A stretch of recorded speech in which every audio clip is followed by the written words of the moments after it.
Ladies and gentlemen, I have the great honor of bringing Rita Rusty Rose, poet, human rights activist, brave soul, and an extraordinary poet to talk to her at Poets of the East. And as I always like to tell our audience, Poets of the East isn't about direction.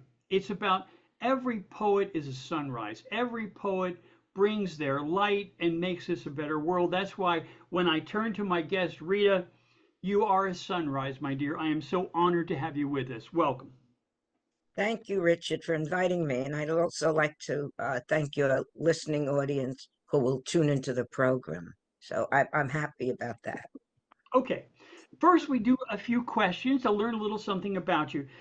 I love our Poet Zoom events. It's so wonderful to hear this range of voices, their concerns, their dreams, their passions. It's so amazing. But, I always have to say to myself, I want to talk to them. I want to hear more. I want to understand what launched them in this. No one goes into poetry for the money. No one goes into poetry for the fame. We go to poetry because we have to. We don't have a choice.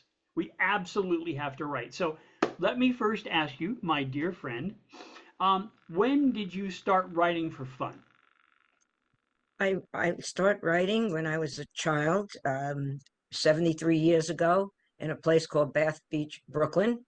And that was when Brooklyn was almost mostly woods. It was a wooded area.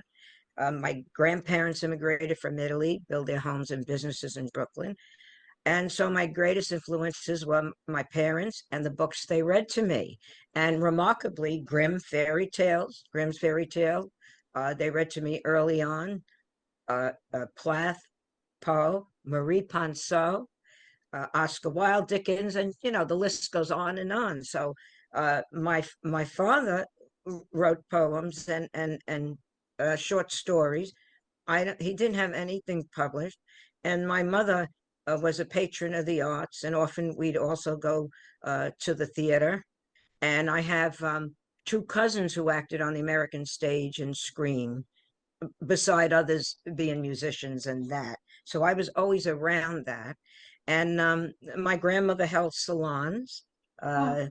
and the whole idea was that you didn't have to be good at anything, that you just do it. And later on, I befriended Kurt Vonnegut, and he told me the same thing. Uh, don't worry about making money from it and everything, just enjoy it. That's wisdom. That is wisdom. What a fortunate childhood you had and young adulthood. Let me ask you this, there's writing poetry and then there's performing poetry. Obviously, with the salon influence around you, you probably started performing rather young. Yes, I perform not poetry per se, but on the stage, in the theater and everything.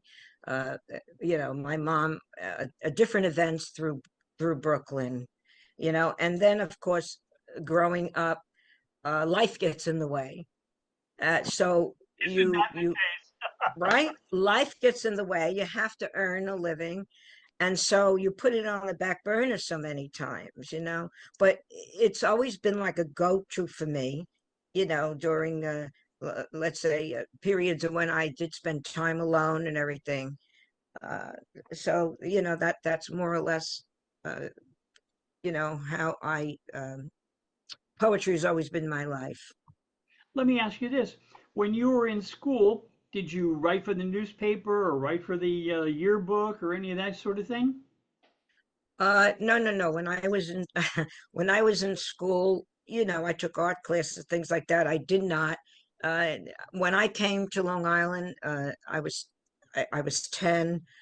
The kids didn't really take to me too much. I had an accent, Brooklyn accent.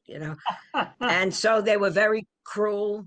Oh, I would go then back and forth into the city. I spent most of my time.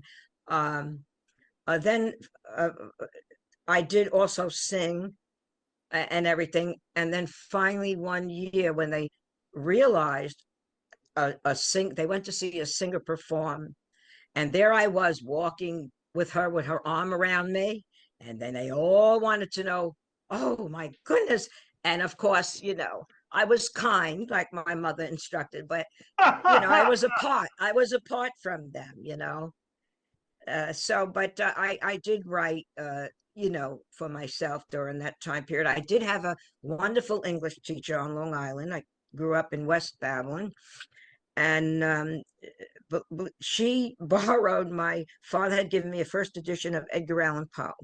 Wow. She borrowed this, Wow. never got it back from her, and then recently she passed, and I did not have the heart to ask the family. But anyway, yeah, I didn't do that, but I was in school too, battles of the band. I was in bands, and I was to them like the oddball, the very weird hippie gal. Best So they people are. kept their distance. Best Yeah. people are. Okay. Now, for me, uh, I felt that poetry gained a legitimacy from people like Jim Morrison and Frank Zappa, where they took their Mm. lyrics very seriously.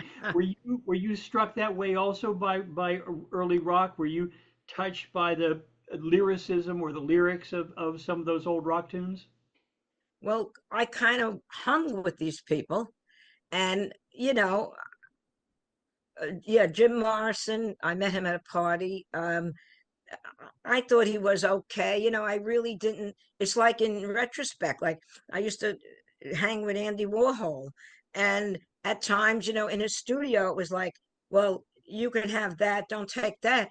What did I know? I didn't know these people were going to be monumental. You know, we were all we were all just hanging together, whether you were known or unknown. It was a gentle time. So I really didn't give much thought to that. I was doing my own thing, singing, writing lyrics, and then poetry. And I would like to talk about one person along the way when we're ready. A moon dog, Go ahead. Lewis Harden. Oh, Go ahead. um when I was a young gal, I'd go in and out, like I said, to the village and in the city, and one of my greatest mentors was Moondog. And even though he was blind, he used to stand on the corner. He used to be uptown more, but he used to come down to Bleecker, and he used to wear this long fur white coat in the middle of the summer. He had this big staff, and then he had these Viking horns. They used to call him the Viking. And I'd come in on the weekends, and man, I walked up the street, and he knew I was there. And I spent many times, I was in awe of his poetry.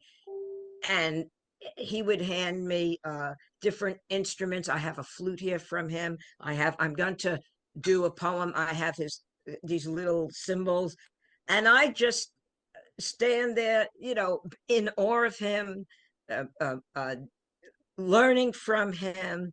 But it wasn't until a few years ago that I learned he was such a tremendous musician. I didn't, but he was a big influence for me. And also Jack Kerouac. When I was a little younger, and we moved to Long Island, my father, even though he was a businessman and had his Brooklyn business, then later on, my father also, he's in the Cradle of Aviation Museum in Nassau County. My father helped put the first man on the moon, worked in the engineering department or something. And so he worked on the LEM. But when he came out here, he did odd jobs, painted, and we'd go all over the island to the city doing odd jobs. And that's how I met Jack Kerouac. And he kind of knew my father there. We were there, he was there, my father, to do a job. I don't know if Jack at the time lived with his mother, his wife. I was too young. I didn't understand that. Sure, sure. But and we met Christine Jorgensen, wonderful gal. But yeah, I was influenced by Jack. When Jack would walk with my dad, if we didn't take the car, we'd walk to the local bar. Of course, I was young. I didn't sit at the counter, but he would be scribbling on a napkin or something. And I now have that same habit. People are appalled, like, oh my God, grab a piece of paper. If like I wrote a poem about my friend and artist Robin, and she's had so much energy in her performance. We were at a dinner theater thing too. I just grabbed a napkin and I would have wrote on the table, on the tablecloth, and so I learned that from him. So, I brush shoulders with people, you know, things like that. Let me ask you a technical question about poetry.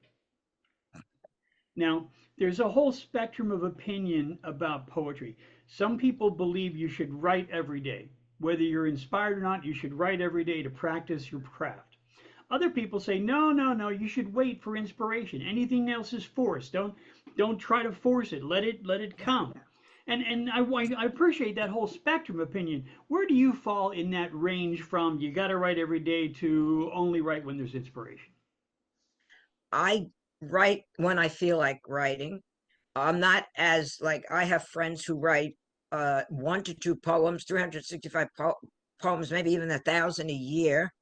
I have to be inspired, and I'm inspired. Like recently, I had, oh my God, recently so many of my friends have passed, and I sat down and wrote a poem for my one friend, karaoke queen.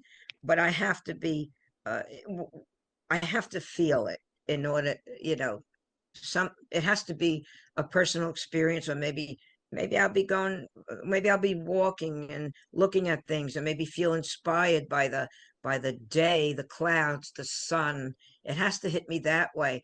uh, Years ago, I wrote this book, Asylum from the Inside, and I befriended and was a great friend of the Broadway writer, and he became my co-writing partner, Leslie Lee. And we wrote a treatment called The Family, made it to Hollywood. And so I had this book. Then I had Tony Mendez, an agent, one of the best in Manhattan. And then I had, what do you call that? Entertainment lawyer, and then um, editors.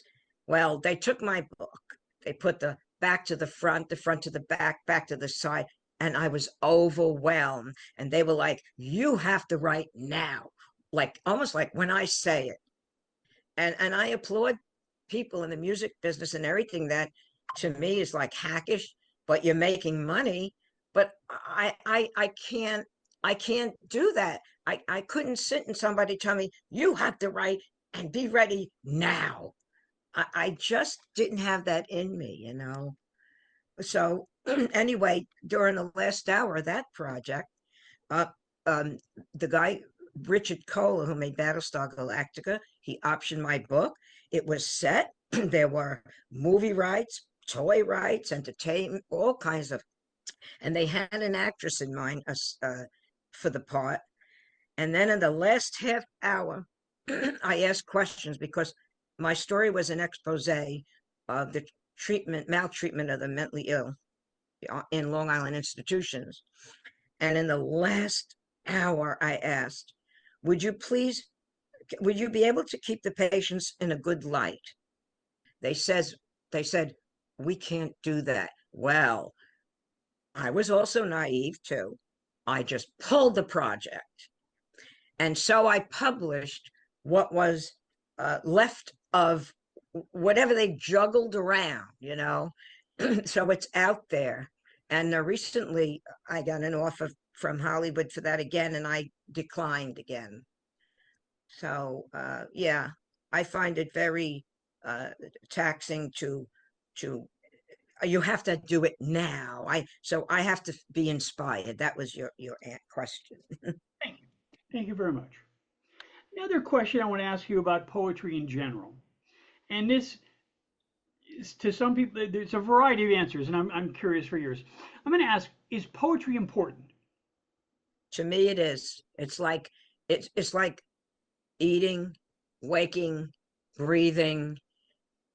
Within me, I have to do that. It's like singing. Singing was the same way for me, and I still feel that way about singing. Unfortunately, I don't do it as much anymore. But yes, It's within my makeup, and I have to. Uh, if I'm not writing, at least I'm thinking about it. My wheels are always turning. Okay. Next, are there themes or topics that you return to again and again?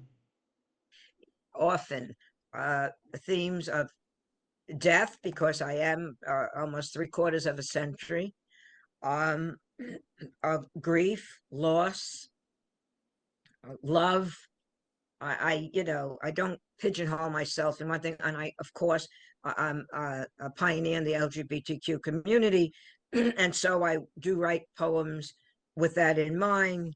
And also, I was involved in a controversy called Stonewall, the Stonewall riot, and historians or people keep looking for answers to certain things, and I actually inject them in the poems. Uh, Good for so you. if they're looking, they'll find them if they care to. Human rights. Absolutely. Let me ask you this. Do you find yourself from time to time, and I think I can anticipate the answer. Do you write social commentary poetry? I have. I try to stay away from it a lot, and especially people say, "Why don't I write historical pieces, this and that?" It's because I lived it. It's too painful for me to recall. Like you too. We lived through. We lived through LGBTQ rights, women's gaining rights, the black right. We lived through all these civil rights things, and I find it at times really hard to go back to it. I do have some pieces. I have put it out there, but of course, you get that nice pink rejection thing. We don't want that. But I do have some. I even have one about my feeling for when John F. Kennedy passed.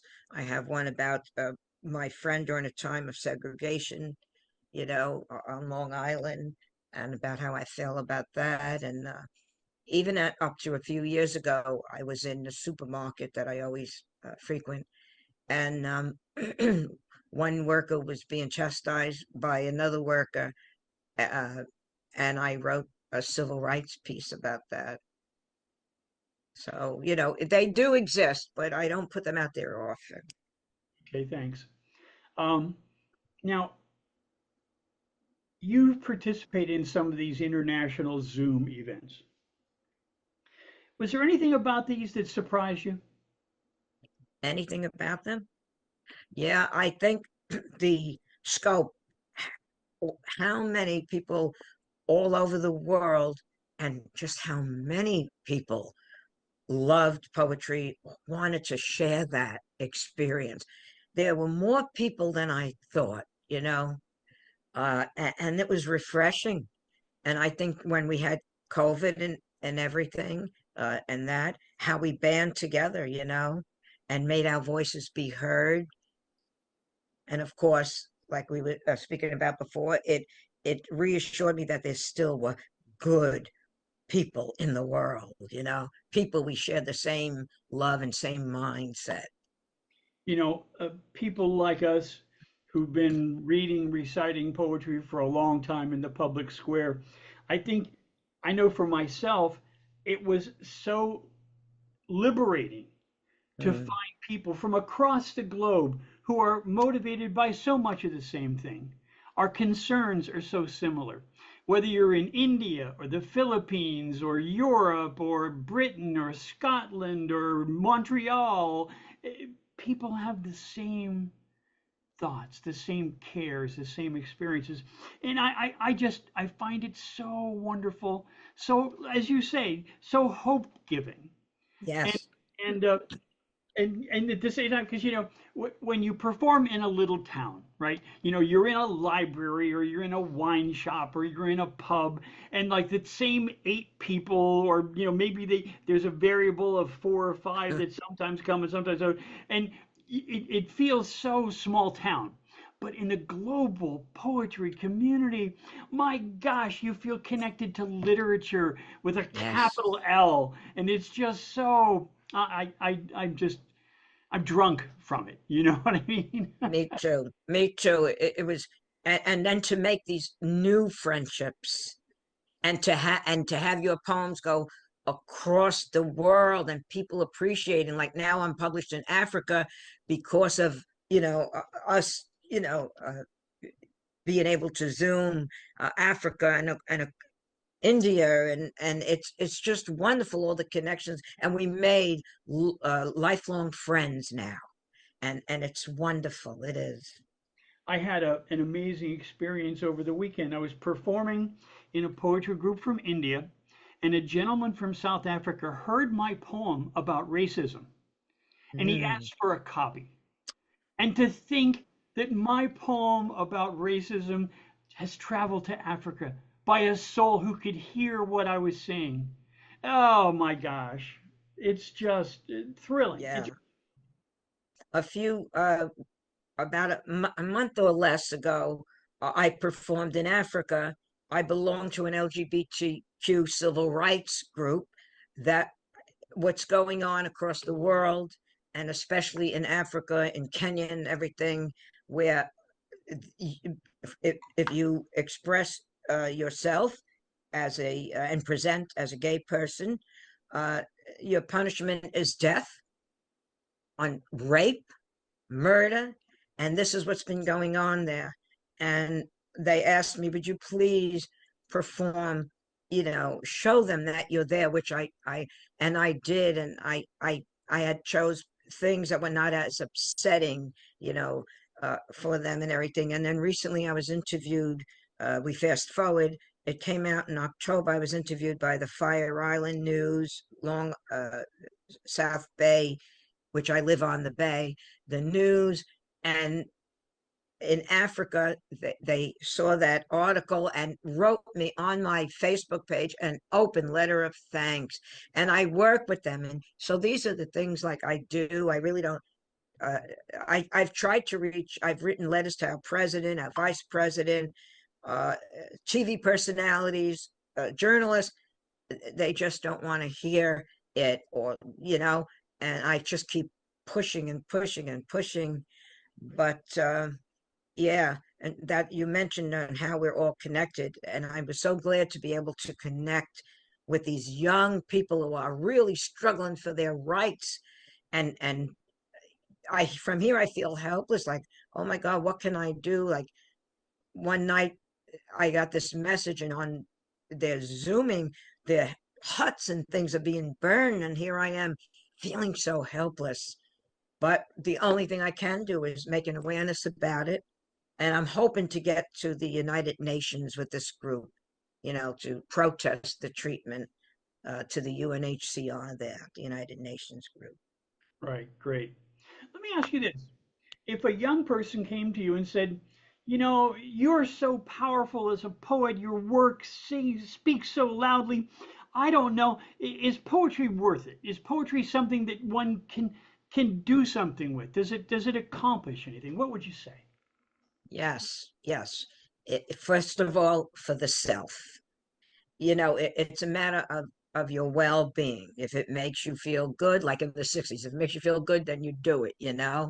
If you become famous for it, fine. You know, my goal was never to be famous. I'm so many times I'm sought after to people want to do books about me, and this and that.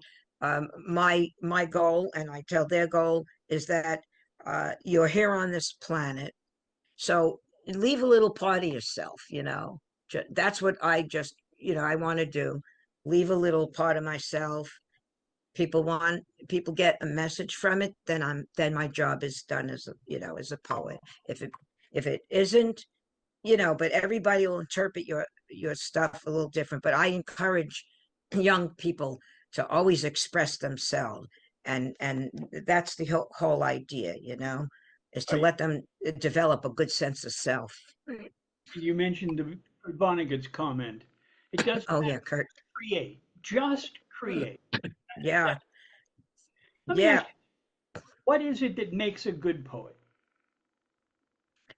I think to make a good poet, is that I think to be can, within your work, to consider, who is going, you do it for yourself first, but you're going to reach other people, and you're sensitive to that, and you sensitive about all issues, and you hope that gets through to others, that when you leave this work, and when you leave this planet, that they could see your message in it, get something for themselves in it, and that I think a good poet is just somebody who wakes up in the morning, wants to write, get something out of it for themselves, and then possibly leave a message for the world. Thank you. Okay, is narrative important for poetry? Yeah, narrative is, but narrative could not just be a linear thing. You could have narrative in many ways. It doesn't. It takes on today many. It does. It's not, like I said, linear anymore. Narrative could be in anything and everything. A narrative even could be in playing a game online, or coloring. There's always a narrative somewhere buried somewhere. Thank you. Now, it's now we're coming down toward the home stretch. What kind of reading do you turn to for entertainment? I love uh, mystery. I've read everything Agatha Christie has ever written. Uh, I read, even though I've read a million times, I love Oscar Wilde, his plays and his writing. Oh my God. I'm always picking up him. I own a lot and have signed copies because I met Marie Ponceau. Um, my mom introduced me to Marie Ponceau. I must have been about 8. And so I pick up a lot of her stuff. Like the early this morning, I was reading her uh, one-on-one poem. One is one, and I love her. She comforts me. She wrote a lot about the human condition, love and loss, and so I love Marie Ponceau. And I do have another edition, complete collection of Edgar Allan. I'll look at him, read him occasionally, and also Arthur Conan Doyle. I loved his Sherlock Holmes. So I do. I like a lot of murder mystery and uh, yeah, things like that. Okay, let me ask you this. What's your next goal as a writer, as a poet? What's What is my your next next goal? my next goal as a writer? Well, I'm working on two different type. I have a chapbook and another book coming out. My goal as a writer is just to keep on writing till I can't write no more. That's the you know. I don't wake up in the morning and say, well, I have a goal to publish this, or I have a. I think I just want to, write until the day I'm not here any longer. Whatever my thoughts are, however I see the world, what I want to say to people with the messages inside the poem. And I learned to write in a simplistic manner because I've often been accused of using what they said too many large, big words. So I don't, people go, huh? What does that mean? So even though I write simplistically now. If there are layers though, there are layers within. You just got to like really read it over and over, to find them. One time, my wife and I went to support. There was an abortion clinic that was being harassed. Okay, so we went to go support them, and I had just done a society party where I had done lighting design and sound, and I had made it was a Valentine's party, so I carved a large cupid. It was about 4 foot long and about 2.5 feet tall, right? So it's this big winged cherub, and I wrote on the back, support pluralism. And my wife, God bless her, a marvelous artist, says to me, these people aren't going to understand pluralism. And I said, you know what? You're absolutely right. But you know what? Maybe one of them will go to a dictionary and learn. Oh my my God. my last question for you, dear, it's a toughie, is do you have a question for me? No, I have no question for you, except that I do enjoy your work. I Thank you. read it in many publications. One that Oddball, which I had been in also. I love Oddball. And I find your messages are refreshing, and really I hope that in the future, like when we're both in the celestial, kids will also pick up your uh, books to read them. Thank you so much. That's very, very kind of you. Now, my favorite part of our adventure together is I get to turn to you and say, Rusty, read whatever you'd like to read, my dear. You have half an hour. Go wild. Read the long ones that you don't get a chance to do very often. Read the short one that's just you love. Read whatever you'd like to read, my dear. The stage is yours. Thank you, Rich. Thank you. What I'm going to do is I'll read and I'll just speak briefly about some of the poems. The first poem is called Nets for Bay, and it's a Blitz style poem. And I want to take you back to the smells, sights, and sounds of Brooklyn almost three-quarters of a century ago, because that's where I stand. So this is, it's about the place where I was born, Bath Beach. This is Nets for Bay. I love Bath Beach. I love Brooklyn. Brooklyn Nets. Brooklyn Cyclones. Cyclone is a roller coaster. Cyclone in Coney Island. Island of Liberty. Island of Wonder. Wonder why there's not another Z in Verrazano. Wonder Wheel. Wheel and Deal mob style. Wheelbarrow. Barrow ride at Nellie Bly. Barrow laughs at Funhouse. House of Cards. House of Brick in Brooklyn. Brooklyn Botanical, Brooklyn San Gennaro Feast, Feast on a Zeppola, Feast of the Dead, Dead Heat, Dead Night, Night Life, Night Time, Time to Ride the L, Time to Be Born, Born in Bath Beach, Born in Brooklyn, Brooklyn Bridge, Brooklyn Pizza, Pizza Pie at L&B's, Pizza at Spumoni Garden, Garden in Prospect Park, Garden Flower, Flower Shows, Flower Power, Power Walk, Power Talk, Talk Funny. Do you think? Talk is cheap. Cheap is the price of a Charlotte Russe. Cheap skate. Skate at Rollerama. Skate through Dyker Park. Park at Fort Hamilton. Park along 27th Street by the bay. Bay forever gently flows. Bay inspires poetry. Poetry flows. And that's Nets for Bay. Thank you, Bravo, Richard. bravo. That's lovely. The next one is Delirium. It's a little trippy. I wrote this, Oh, I like during trippy. the year. Yeah, Been there, done that. right? We're familiar with that. Delirium. Fade into La La Land. Night shades Valhallic eyes. Pulls the parched tongue. Dances on perspiring bones. A frightened moon gambols across dry skin, rolls across my forehead, brows, breasts, and limbs. Exhale, it sailed, returned on a wind, cresting forest firs and pines, caps snowy white, sublime, past bloodshot mesas bleached by sun, and in a crystal mineral stream, mauve trout swim about, flying from my blistered mouth, as all trawl to break free from La La Land with me as I struggle to get out.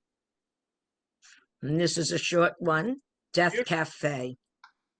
Meet me at Death Cafe, where we can stir sympathy in tea, recall sweet pasts in Frappuccino, warm our souls in a peppermint latte. We can sip demise in the bitterness of coffee or serve it on the side with biscotti. Meet me at Death Cafe to toast life one last time. Now, this next one, thank you, Beautiful. Rich. This Beautiful. is Transcending Generations. And this is about me meeting Jack Kerouac. Now, I need to explain here. This is a little fun thing. Please. When we walk, my dad and I walk with Jack to the club, the bar, whatever that was. He wore these pink girly slippers.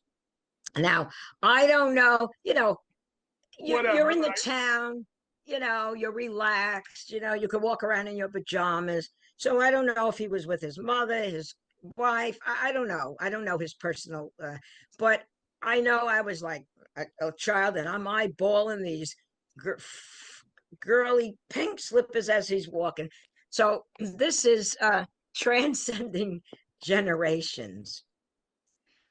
On the road in his pink girly slippers and Japanese kimono, Canadian club in hand, and snapping his fingers to jazz, he saunters to Washington Square Park. And on a converging road wearing fringe moccasins, I trot along McDougal Street, browse head shops along Bleecker, and humming a popular tune. I then come to rest on a boulder just beyond the men playing chess in Washington Square, and I strum my folk guitar with resolve. Mushroom to enhance creativity, he offers, and I sing the blues all the while intrigued by him and his black shades, black Japanese kimono, black beret, and rolling nickels bulging from his pocket. And I am charmed by his toe tapping and feathery pink slippers, bopping head and finger popping. He exclaims, "Good beat, man, really beat." And his shy eyes study my psychedelic hippie threads and seed beads. And groovy man, I reply, plucking a 12-bar beat. And he raises a paper cup to my lips, and I swig the sweet whiskey, and he flashes his blue eyes. "Beatific man, you whale, nickel for your thoughts." "Heavy man," I reply, "far out." And hand in hand we stroll, beat the gravel to burn like a yellow Roman candle. That's for Jack. Here's another Wonderful. trippy one, and in a way related to that, shrooms. Chew for tea, magical marzipan sips for you and me. Porcelain melting cup-like faces, bodies adrift, flooding saucer sills until they brim. And surplus eyeballs, whirred by stirring dippers, float along with bitter cotton mouths, spinning, bouncing all night long. Delectable rainbow cookie morsels rippling in time to upside down kick like waves, and we chill, revel again, chatty and happy. Our minds dance in a shit tasting dark chocolate, serotonin, solar rain. And then we crash, and you ask, like another cup? Now, this one offers a special remembrance for my father. So I lived in Bath Beach and was very close to Coney Island. And Dad we spent a lot of time looking for horseshoe crabs and different shells. Many of these poems, anyway, that I'm reading have been published. I forgot to say, in different anthologies or publications, magazines. Anyway, this one is "Seashells Along the Atlantic for Daddy." Father and I walk along Coney Beach. We search for scallops, clams, cones, surf, slippers. Father presses a shell to his ear. The ocean thunders, and I do the same with shiny jingle shells. And the sea reverberates. It is magical, wonderful. Father holds the pearly orb against my ear. It rumbles. I mimic its roar. He is amused, and I hear another sound. It is a gentle rush. "I love you." And Father winks, then smooths his pencil mustache, and he folds the shell into my palm, and I tuck mine in pocket, and we head home. Father is gone now. His basket of mollusks, cockles, whelks, oysters, periwinkles, sea bones remain, as do my memories. And I raise Father's favorite moon shell to my ear. The captured Atlantic rushes and breakers moan, as does the familiar ambient linger. I love you. I hug the precious shell to my heart, then tuck it into my purse. I return home.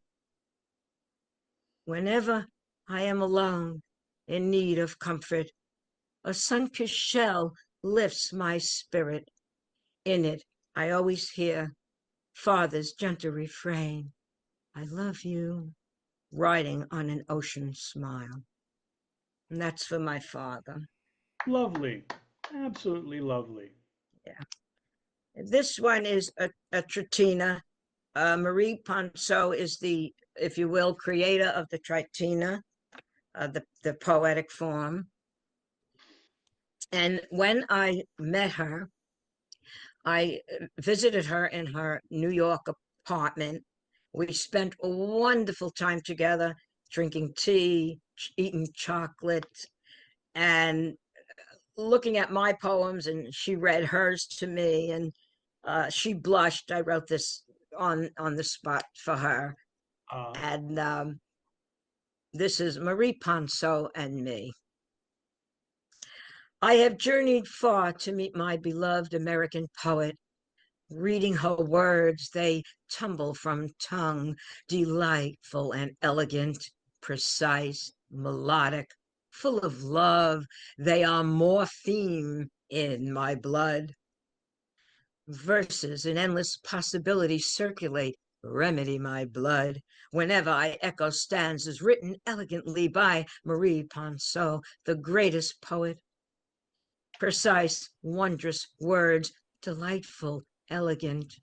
Her rhyme and meter melodically swell my life blood, and I am honored to share a day with this poet Marie Ponceau.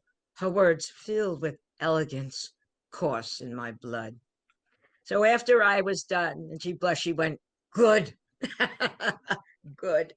very nice. This, this is a poem in my flower poems, Personalities in Bloom. I wrote this when we were locked down for COVID, and I have a garden, and all the flowers in my garden start taking on different personalities, and these are Pantone style poems.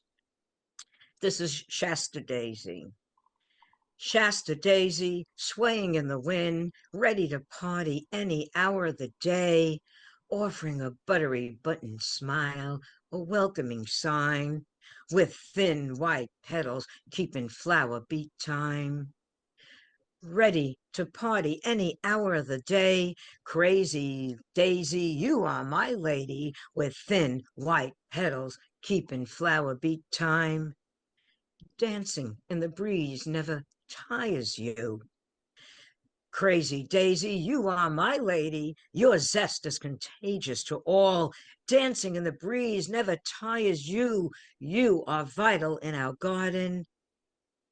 Your zest is contagious to all, offering a buttery button smile or welcoming sign.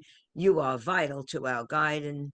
Shasta Daisy, swaying in the wind. Here's another little fun one, Tarns. Captured our sunrises, reflections in the valley bowl.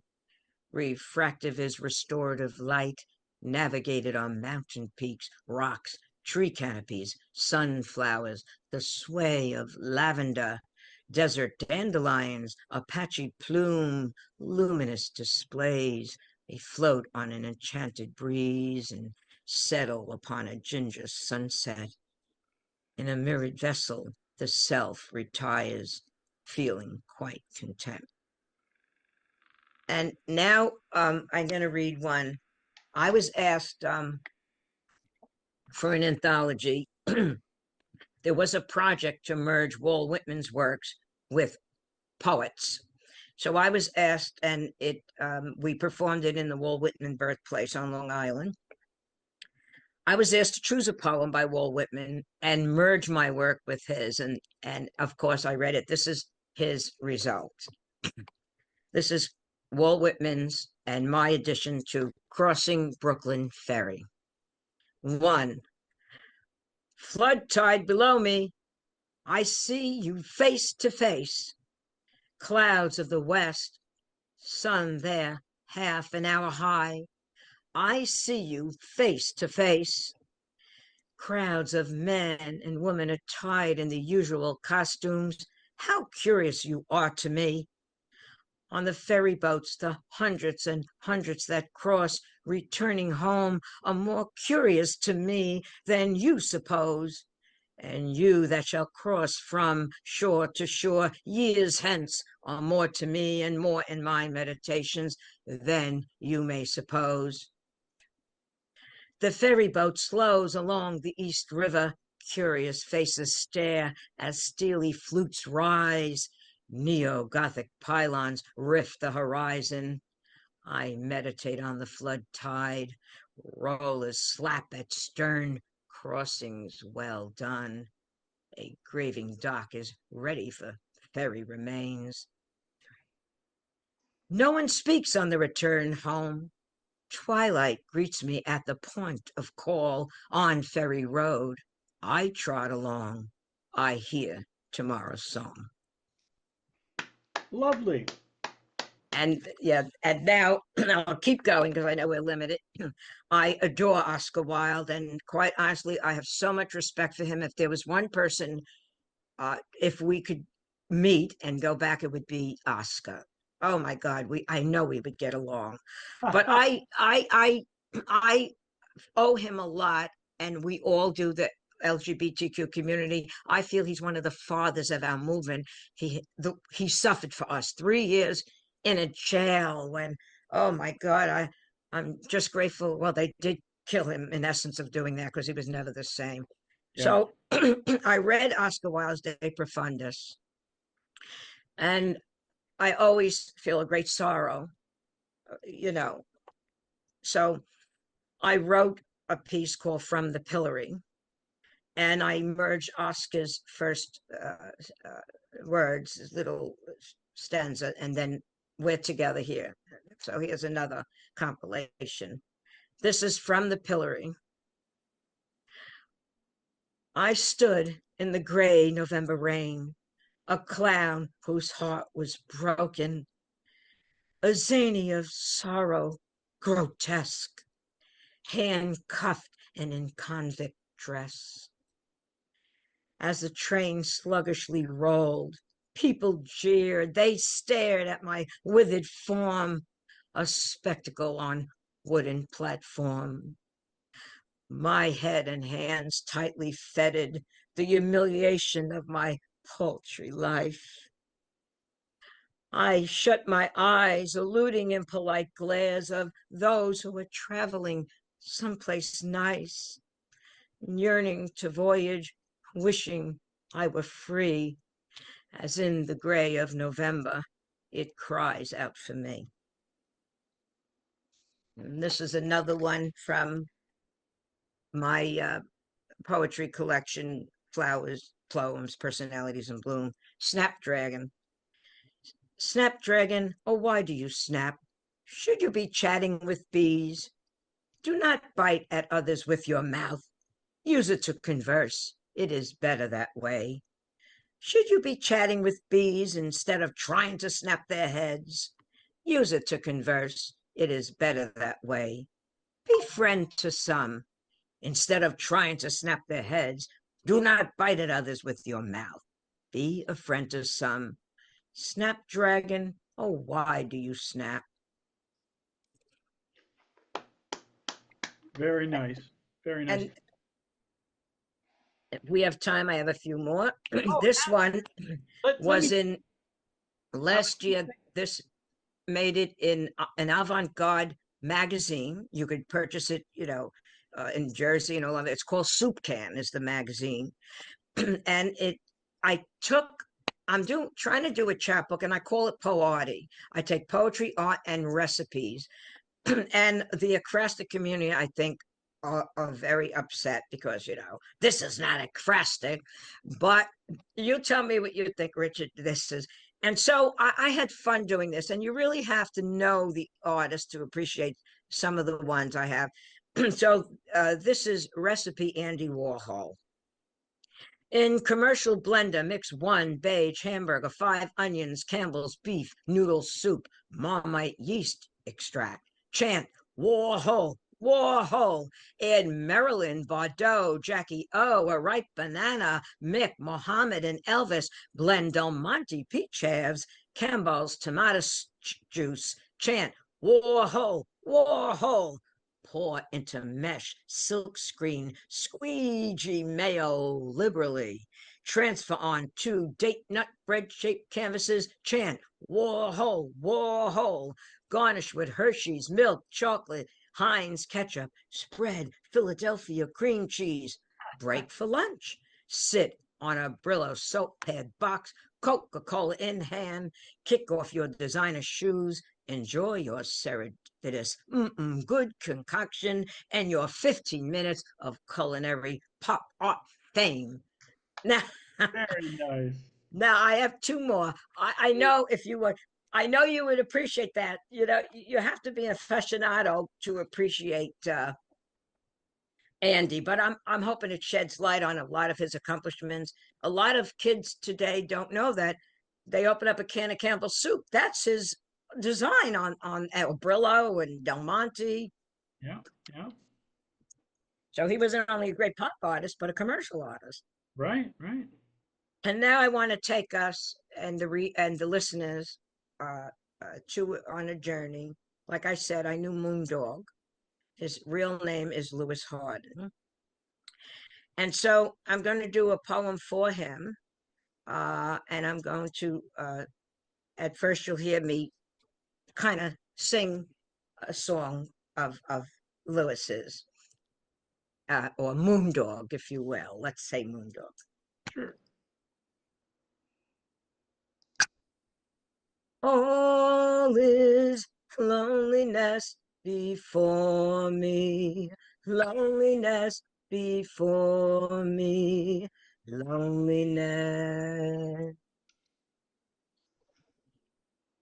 In his ceremonial horned helmet, claiming the corner of 6th and Bleecker, this shaped in a drape erupts, verse after poetic verse, eyes drifting. He is on fire on this sultry beat, West Village summer's day. And onlookers crowd as pearls of profound poetry pour from his chafed lips. They drench his knee-length fur coat, off the cob verses, puddles of spoken words, lemony metered drops drip around his braided straw sandals, pool the cement walk, blind, crazy, cool cat, Viking poet, dibs on his street are well known. He is a fixture for decades, unaware of an ever-changing landscape, gentrification, Squaresville of the hep 50s and 60s gone by.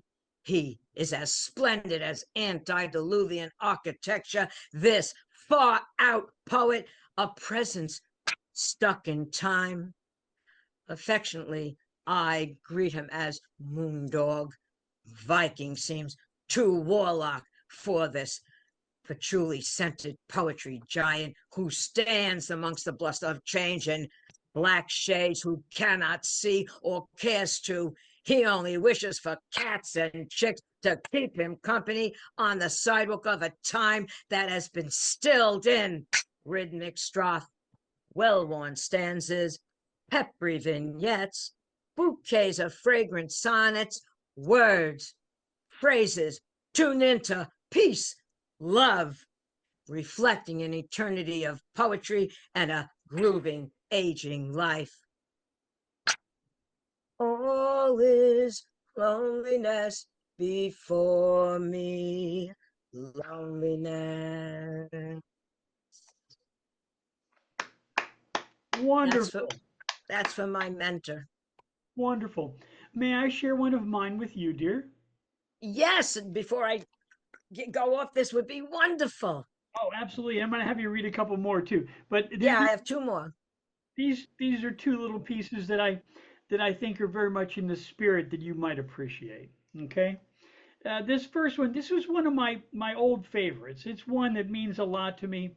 It's called the Bronto I never saw us. I love it already.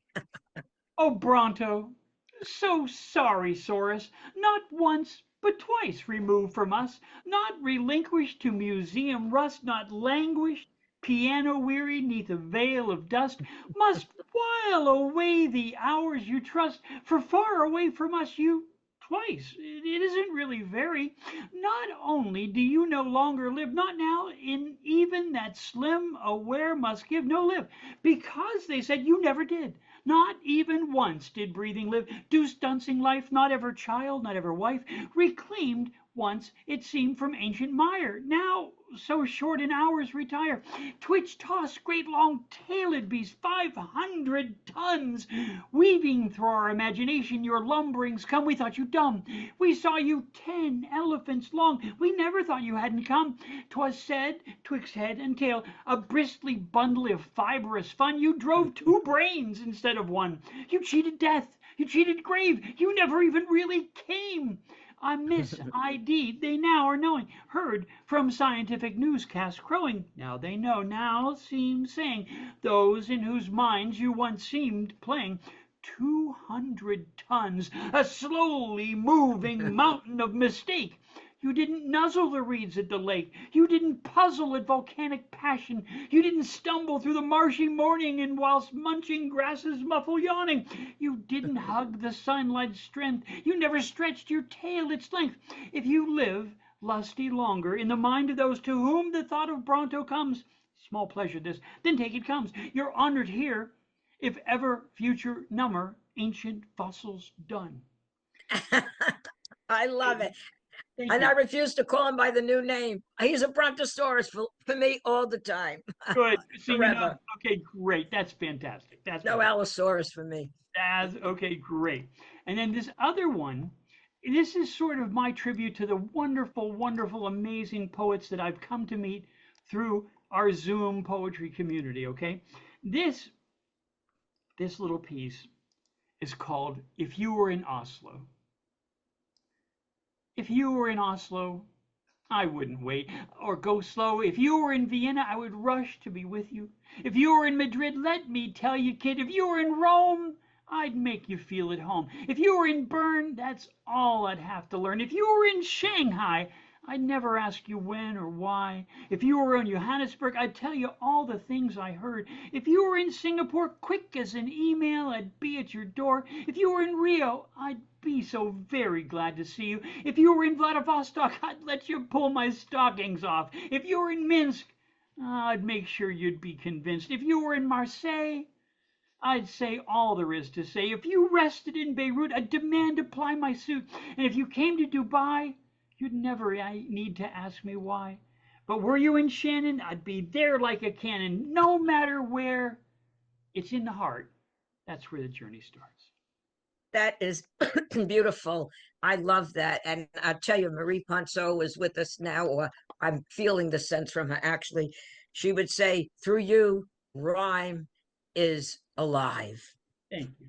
which was something we lost. She also mentioned that when I asked her about that, because when I first started on in Long Island poetry scenes and I dropped out of it for a while, they didn't appreciate rhyme and meter. Absolutely. And so I asked Marie about that, and she said to me, "It is alive and well in rap."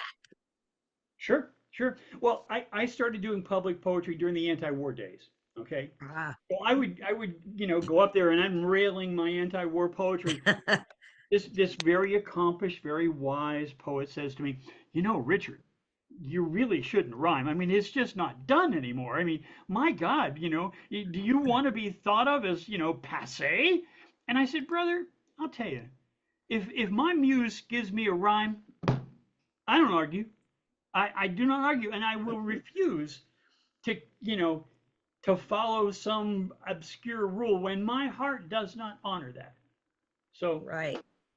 my dear, I give you And back. talking about passe, I just removed two of them to get, because I know your time is limited. I'll do two Go, go, more then. go, go. Um, so you talking about passe, through my travels, I got to know Lee Israel also. She was a writer, wrote about a lot of people way back when. I don't think Mae West, but I can't remember who she wrote about. I think Noel Coward or something, and people like that. And she was a famous writer, a New York Times best-selling author. And then, the publishers wanted some kind of sexual intensity in biographies and everything, and she just wouldn't do that. So, of course, her story. She was lived in the village, and she couldn't make ends meet, so she started to create dialogue and things and write letters and said that they were attributed to famous people that she had interviewed. And I met her in a bar or two. Very quiet woman, kind. And so this is Price of Success. Can you ever forgive her alcoholism, lesbianism, New York Times best-selling authorism? Can you forgive agents who refused to return her calls, who did not offer contracts at all or listen to anything Miss Israel had to say, who failed to give her the time of day, that claimed her apt writing style was passe? Can you forgive a lesbian manumit to the word, penning famous puns as if overheard, who to survive assumed the life of a forger? Alcohol politely delayed this woman's departure, and Simon and Schuster published a felonious memoir. Raise a toast to this dyke literate with the sidecar. Can you ever forgive me? Is the brilliant repent? The intense book reads as if a screen treatment, and New York Times lauds her achievement. But Lee herself would chuckle in post-death highbrow as her cremated soul takes a collective bow. Can you forgive this writer who fell on hard times, who claimed no other skill, therefore turned to crime? Her story is a tale of woe, a read must. Can you forgive her? If not, as Lee may have said, bite my motherfucking departed gin-soaked dust. That's for Lee. Excellent, excellent. That's marvelous. And then the last one I'll read is called Mother Goose of Montparnasse, and it's for Gertrude Stein. And I always said if I return to Paris, I'm going to go outside of her home and read this. And it's actually, I condensed it, but this in its publication is like 8 pages, but it's not going to be 8 pages here. This is the condensed version. It's kind of a little tongue-in-cheek thing. Sure. Mother Goose of Montparnasse. Gertrude was a friend of mine, lived at 27 Rue de Flores. At Rue de Flores, she lived amongst the many things she liked or could have liked, possibly not liked at all, while doing the things she liked to do or would do or sometimes would not do, while sitting in a grand room flushed with art. Perhaps she was not in a room with things and art, the things and art she would see or choose not to see, had she wanted to see or do the things she chose to do, like perusing the walls of art as she listened to music or welcoming guests with a book in hand, or hand the book while welcoming guests who handed her the book as they walked about, noshing on crumpets and drinking tea, sipping tea and gulping the sip tea that the guests were drinking. At the salon at 27 Rue de Flores, chocolate walls of art by Matisse, Picasso, Cézanne, or not. This art of the surrounding walls we can see, we can touch, we can lean on as we listen to verses by Hemingway, or not listen to him at all, but stare at the cubistic walls so surreal and vibrating with the still life affairs that we see or not see, or think we see upon the mystical wall. The wall is a wall, or thinks it's a wall, even if it does not know it's a wall.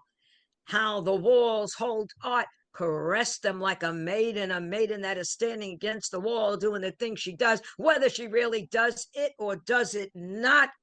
Oh, if walls could talk, they would do it or do it not. They would tell all, as poets and painters and writers and dancers gather or gather not, performing their art or not doing things they want, performing and reciting poetry, or not to recite as they stand against the wall, doing things they like or choose not to like, poetry while painting a portrait of a poet on a canvas tacked to a wall of a poet doing nothing, or something that is nothing becoming something, or just being, choosing what to do or not to do.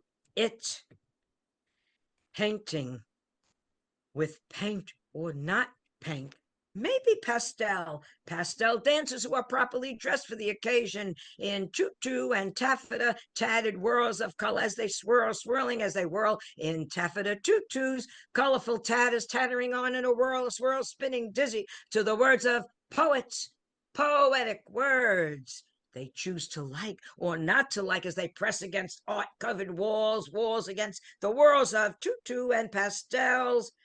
Like roses on a vine, they all entwine until nothing could smell as sweet as a rose, if it so chooses to be a rose, to be smelled or not to be smelled, to be held to the nose or to be held to the wall as a work of art, if it so chooses or not.